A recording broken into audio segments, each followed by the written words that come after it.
विवेचना में आज कहानी बेगम हजरत महल की, जिन्होंने अंग्रेजों को दी थी कड़ी टक्कर।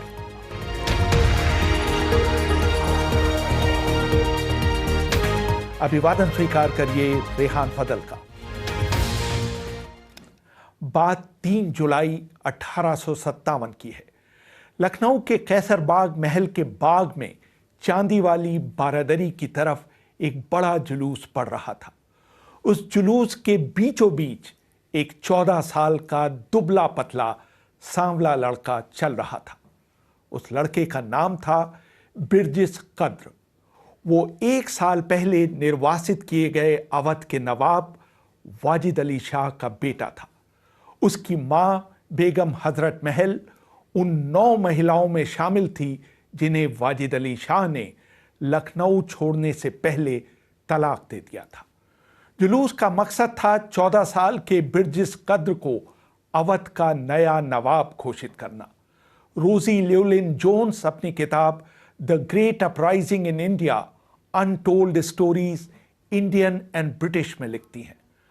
अंग्रेजों का मानना था कि उनके खिलाफ विद्रोह करने वाले सिर्फ एक सांकेतिक जुलूस में भाग ले रहे थे, जबकि ये सच नहीं था। ये एक गंभीर घड़ी थी जिसने अंग्रेजों द्वारा अवध पर कब्जा करने के बाद दरकिनार कर दिए गए समूह के नेताओं को एक साथ आने का मौका दिया था और वो छिन गए राज्य को दोबारा हासिल करने की फिराक में थे। दिल्ली, मेरठ और कानपुर के बाद अब लखनऊ में भी 1857 के विद्रोह की आग पहुंच चुकी थी।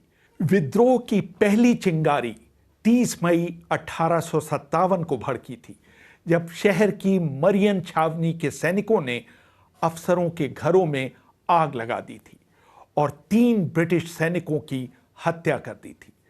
लखनऊ के chief commissioner sir Henry Montgomery Lawrence ने सभी ब्रिटिश महिलाओं और बच्चों को रेजिडेंसी में चले जाने का आदेश दे दिया था। 30 जून को लॉरेंस को पता चला कि करीब 5000 विद्रोही सैनिक शहर की तरफ बढ़ रहे हैं। लॉरेंस ने आनन फानन में इनका सामना करने के लिए करीब 600 सैनिकों को जमा किया। दोनों सेनाओं के बीच लखनऊ से 6 मील बाहर चिनहट में भिड़ंत हुई, जिसमें ब्रिटिश सैनिकों की बुरी तरह से हार हुई। इसके बाद विद्रोहियों ने लखनऊ की पूरी तरह से घेराबंदी कर दी। 3 दिन बाद बिरजिस कद्र को अवध की राजगद्दी पर बैठाया गया। उस समय चूंकि वो बालिग नहीं थे, इसलिए राजकाज की पूरी जिम्मेदारी उनकी मां बेगम हजरत महल पर आ गई। इतिहासकार रोजी ल्यूलिन जोन्स लिखती हैं, हजरत महल बहुत साधारण पृष्ठभूमि से आई थी। उनके पिता अंबर एक अफ्रीकी गुलाम थे। उनकी मां महर अफजा थीं। वो लखनऊ के परीखाना संगीत स्कूल में संगीत सीखती थीं, इसलिए उन्हें महक परी कहा जाने लगा था। अपनी प्रतिभा या अच्छी शक्ल या दोनों वजह से उन्होंने वाजिद अली शाह का ध्यान अपनी ओर खींच लिया था और वाजिद अली शाह ने मुता के द्वारा हजरत महल को अपनी अस्थायी पत्नी बना लिया था। वर्ष 1845 में उन्होंने एक बेटे को जन्म दिया, जिसकी वजह से उनका रुतबा बढ़ गया और उन्हें महल का दर्जा दिया गया। लेकिन 1850 में भाग्य ने हजरत महल पर मुस्कुराना बंद कर दिया। वाजिद अली शाह ने न सिर्फ उन्हें तलाक दे दिया, बल्कि उन्हें अपने हैरम से भी हटा दिया। रुद्रांशु मुखर्जी अपनी किताब अ बेगम and the Rani Hazrat Mahal and Lakshmibai इन 1857 में लिखते हैं, इसका अर्थ यह हुआ जब वाजिद अली शाह को लखनऊ से अंग्रेजों ने निकालकर कलकत्ता भेजा तो उनके दल में हजरत महल नहीं थी। अब वो बेगम नहीं रह गई थी। लेकिन जब उनका बेटा नवाब और मुगल बादशाह का वली यानी गवर्नर बन गया तो उन्हें अपने आप बेगम का खिताब दोबारा मिल गया। वो न सिर्फ विद्रोहियों बल्कि आम लोगों की नेता भी बन गई। जैसे ही चिनहट में अंग्रेज सैनिकों के हारने की खबर फैली, विद्रोही सैनिक लखनऊ पहुंचना शुरू हो गए। अगले 8 महीनों यानी मार्च 1858 तक हजरत महल ने लखनऊ में विद्रोहियों का नेतृत्व किया। इस बीच 3 महीनों तक 37 एकड़ में फैले रेजिडेंसी की घेराबंदी की गई, जिसके अंदर 3000 ब्रिटिश बच्चे, सैनिक, असैनिक, भारतीय सैनिक, उनके समर्थक और नौकर मौजूद थे। एक रिपोर्ट के अनुसार रेजिडेंसी को करीब 35,000 विद्रोहियों ने घेर रखा था। हर दिन उनकी संख्या बढ़ती जाती थी। एक अंग्रेज अफसर जेम्स नील ने लॉर्ड कैनिंग को लिखे पत्र में बताया था, रेजिडेंसी के अंदर हालात इतने बदतर हो गए थे कि लॉरेंस सोचने लगे थे कि वो ज़्यादा से ज़्यादा 15-20 दिनों तक ही विद्रोहियों के सामने टिक पाएंगे। खासतौर से भारत के विद्रोह को कवर करने भेजे गए द टाइम्स अखबार के संवाददाता विलियम हॉवर्ड रसेल ने अपनी रिपोर्ट में लिखा, 3 महीनों की घेराबंदी के दौरान 3000 में से आधे अंग्रेज लोग या तो भागने में सफल हो गए या मारे गए। बेगम ने गजब की ऊर्जा और क्षमता दिखाते हुए पूरे अवध को अपने बेटों के हितों के लिए लड़ने के लिए राजी कर लिया। जुलाई 1857 की शुरुआत में एक दिन हेनरी लॉरेंस सभी ठिकानों का मुआयना करने के बाद रेजिडेंसी के अपने कमरे में लौटे। एक दिन पहले ही एक होविट्जर गोला उनके कमरे में आकर फटा था, लेकिन लॉरेंस को कोई चोट नहीं पहुंची थी। रुद्रांशु मुखर्जी अपनी किताब डेटलाइन 1857 रिवोल्ट अगेंस्ट द राज में लिखते हैं, लॉरेंस के स्टाफ ने उन्हें दूसरे कमरे में जाने की सलाह दी, जो कि रेजिडेंसी के अंदर की तरफ था। लॉरेंस ने तय किया कि वो अगले दिन अपना कमरा बदलेंगे। उन्होंने सोचा कि ऐसा कोई निशानेबाज नहीं होगा जो एक ही जगह को दूसरी बार निशाना बनाने के बारे में सोचेगा, लेकिन वास्तव में यही हुआ। लॉरेंस जब एक पत्र डिक्टेट करा रहे थे, दूसरा गोला आकर उस जगह उनके कमरे में फटा। हेनरी लॉरेंस बुरी तरह से घायल हो गए। चोट इतनी गंभीर थी कि उन्हें बचाया नहीं जा सका और 4 जुलाई को उनकी मौत हो गई। उन्हें चुपचाप रेजिडेंसी में ही दफना दिया गया और अगले कुछ दिनों तक उनकी मौत की खबर किसी को नहीं लगने दी गई। अंग्रेजों का मुकाबला करने के सारे फैसले बेगम हजरत महल के दरबार में लिए जा रहे थे। एक प्रत्यक्षदर्शी ने गवाही देते हुए कहा था, जब भी बेगम के दरवाजे पर दरबार लगता था, सरकार के सभी सदस्य और कमांडर उसमें भाग लिया करते थे।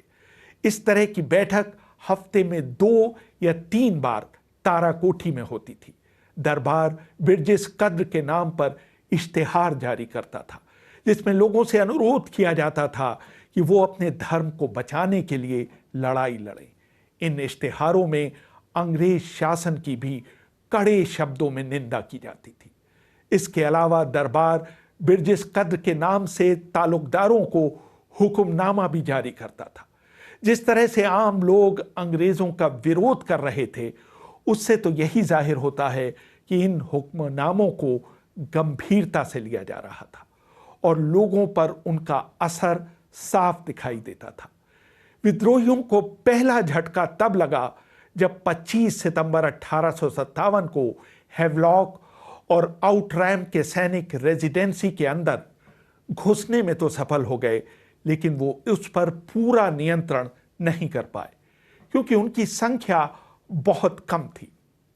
वो अंदर जाकर एक तरह से अलग थलग पड़ गए और उनका अपने साथियों से संपर्क टूट गया, क्योंकि इस समय तक ब्रिटिशर्स का दिल्ली पर नियंत्रण हो चुका था। इसलिए वहां से कई विद्रोही भागकर अवध के विद्रोहियों की मदद करने वहां जा पहुंचे थे। रुद्रांशु मुखर्जी अपनी किताब अवध इन रिवोल्ट में लिखते हैं, जनवरी 1858 आते आते लखनऊ में विद्रोही सैनिकों की संख्या 1 लाख के करीब पहुंच गई थी। उस समय सोच ये थी कि भले ही अंग्रेज लखनऊ से चले गए हों, लेकिन वो जल्द ही वापस आएंगे। बेगम हजरत महल लखनऊ की किलेबंदी करने की कोशिश कर रही थी ताकि अंग्रेजों की वापसी को जितना संभव हो मुश्किल बनाया जा सके। करीब 15,000 मजदूरों को लखनऊ का रक्षण मजबूत करने के लिए लगाया गया था। कैसरबाग के चारों तरफ एक गहरी खाई खोदी गई थी ताकि वहां गोमती नदी के पानी को लाया जा सके। नवंबर 1857 में जाकर कोलिन कैंपबेल के नेतृत्व में ब्रिटिश सैनिकों ने रेजिडेंसी में घिरे हुए अंग्रेज लोगों और उनके समर्थकों को वहां से बाहर निकाला था। चार्ल्स बॉल अपनी किताब history of the Indian mutiny में लिखते हैं, इसके लिए अंग्रेजों को कितने विरोध का सामना करना पड़ा था इसका अंदाजा इस बात से लगाया जा सकता था कि इस भिड़ंत में 3,000 विद्रोहियों की मौत हुई थी और उनकी 80 तोपों पर अंग्रेजों का कब्जा हो गया था। दिसंबर 1857 तक हवा का रुख पूरी तरह से बदलने लगा था। वाराणसी में कर्नल जेम्स नील ने विद्रोह में शामिल लोगों को आम के पेड़ों पर फांसी पर लटकाकर पूरे इलाके में दहशत फैला दी थी। इलाहाबाद शहर में आग लगा दी गई थी और लोगों को तोपों के मुंह पर बांधकर उड़ाया जा रहा था। इरा मुखौटी अपनी किताब heroines powerful Indian women of myth and history में लिखती हैं, बेगम और उनके सैनिकों के लिए सबसे परेशानी की बात थी आलमबाग महल में जेम्स आउटरैम और उनके सैनिकों की लगातार उपस्थिति। बेगम के सैनिकों ने 9 बार आलमबाग महल पर हमला किया, लेकिन वो अंग्रेजों को वहां से हटा पाने या कानपुर से उनकी सप्लाई लाइन काट पाने में नाकामयाब रहे। ऐसे ही एक हमले में बेगम हजरत महल अपने हाथी पर बैठकर खुद शामिल हुई थी। अचानक ये खबर आई कि नेपाल के जंग बहादुर राणा के खतरनाक गोरखा सैनिक अंग्रेजों की मदद के लिए लखनऊ पहुंच रहे हैं।